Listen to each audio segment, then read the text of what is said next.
This is Dee Carter with Get Your Health Right San Antonio. The rest of this month we're focusing on getting rid of diabetes. Listen to what my friend Dr. Joe Wallach has to say. Cannot manufacture minerals. Now what about these long-lived cultures that were written up in the National Geographic in January of 1973? What was special about them? Is it genetic? No, they're all different races, they're all different religions, different cultures. The Tibetans from certain mountain tribes up there in the Himalayas, and the Hunzas in the eastern Pakistan and the Karakoram Mountains, the Russian Georgians, Azerbaijanis, Abkhazians, and the Turkestanis in the Caucasus Mountains in western Russia, and the Vilcabamba Indians from the Andes of Ecuador, and my favorites, I just like to name the Titicacas from the Andes of Peru. What could possibly be a common denominator between all these peoples? Well, there are two.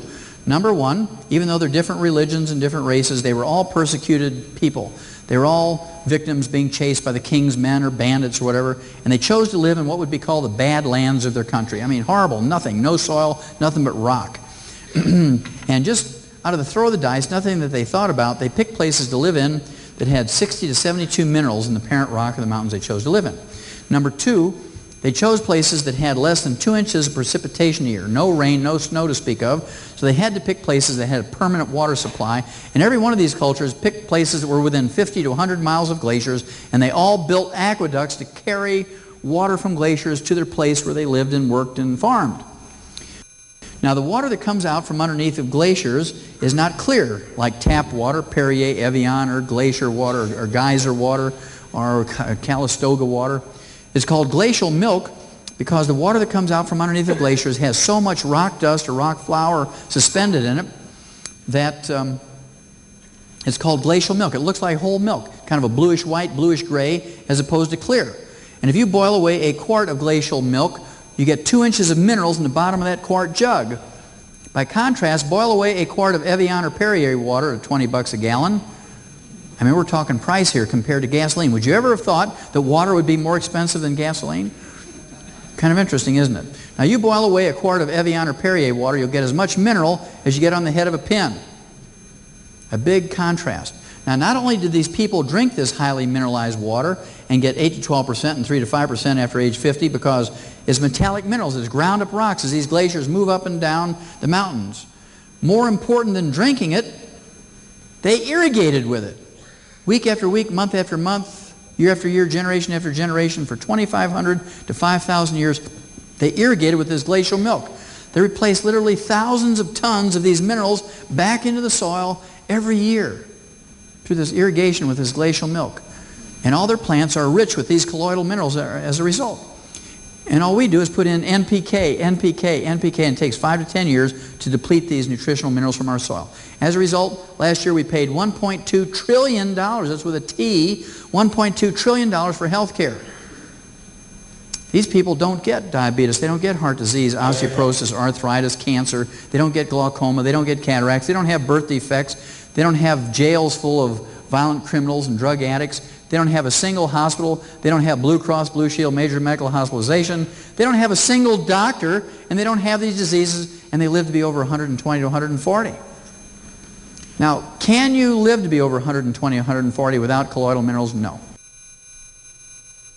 Can you get all these colloidal minerals out of our food supply in the United States? No.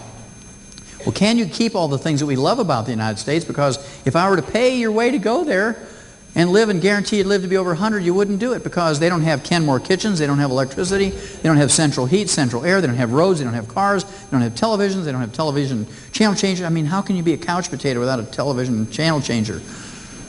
So can you have all these things we love about America, including health insurance, and still get colloidal minerals? And the answer is, of course, yes. These colloidal minerals are available to you. They've been around since 1926. And of course, they're plant-derived. They actually come from an ancient prehistoric plant deposit. About 1926, there was this prospector who was an abysmal failure in southeastern Utah who noticed when he, even though he couldn't find gold or silver, but he did notice when he drank this funky-tasting water in the stream, the only water source available to him, after a couple of weeks his arthritis went away. And he backtracked this stream and he found that it originated in a prehistoric valley that had a forest in it. And when these trees and brush and grasses took up all the elemental minerals from the soil, converted them to colloidal minerals for their own use, there was a cataclysmic event. That forest was entombed, that valley and that forest was entombed by a volcanic eruption. A very thin layer of mud, ash, and lava, not heavy enough to compress this stuff into coal or oil.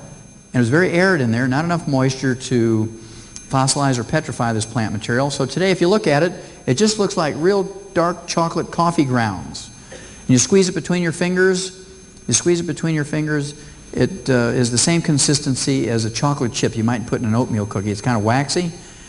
That's because it's not rock, it's ground up plant material. We grind this stuff up into a flour, we soak it in a filtered spring water for 4 to 6 weeks, and we leach those colloidal minerals out of those plants that were taken up in the prehistoric days. Things that you can't get out of your soil and your food anymore today.